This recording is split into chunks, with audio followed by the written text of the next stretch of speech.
Imagine you're in a rural town, doing a completely normal job.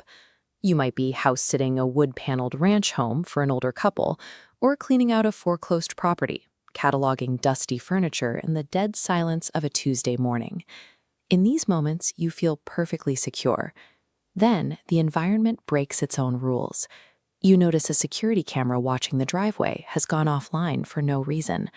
Or you're standing in a master bedroom when that yellowed, disconnected rotary phone on the nightstand suddenly starts to ring.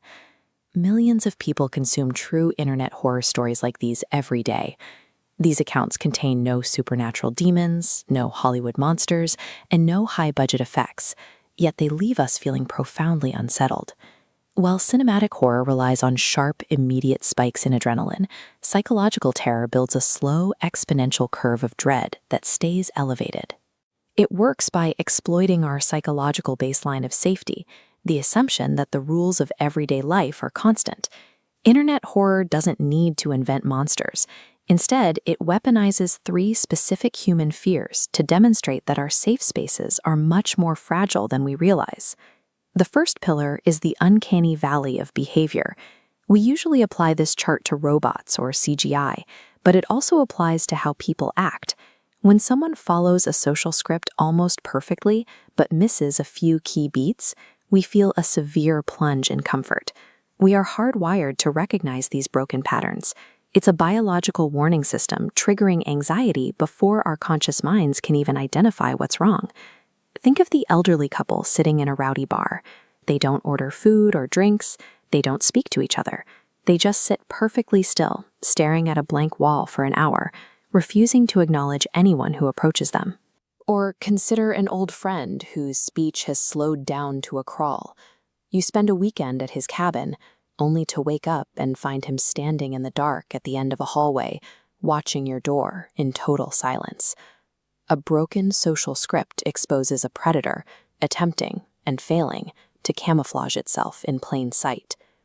The second pillar is surveillance anxiety, the realization that your environment is being monitored and manipulated by an unseen watcher. This is the experience of the dog sitter who realizes the house is filled with internal cameras. After a night of strange noises, her employers text her from a different state at 2 a.m., telling her they can see she's awake and asking her to check a door they deliberately left open. Or the man who enters his neighbor's house to investigate a loud party, only to find the building empty. The crowd he heard from the street was actually a high-volume audio recording, playing to mask the sounds of a crew working in the basement.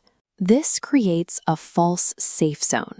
The locks and walls that usually signify protection are repurposed into tools used to keep a victim contained and observed.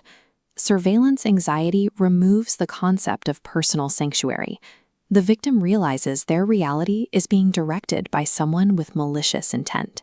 The final pillar is the trap of true isolation.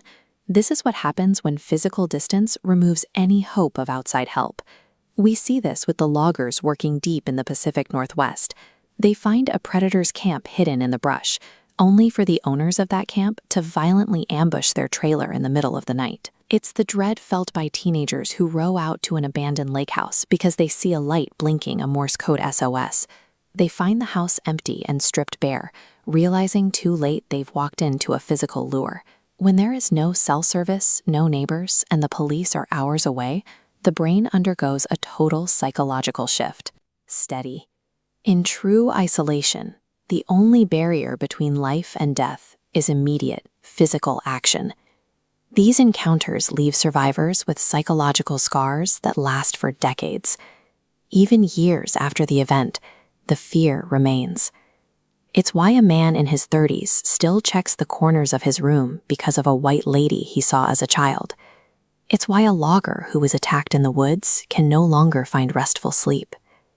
Survivors often describe a total loss of their previous sense of safety.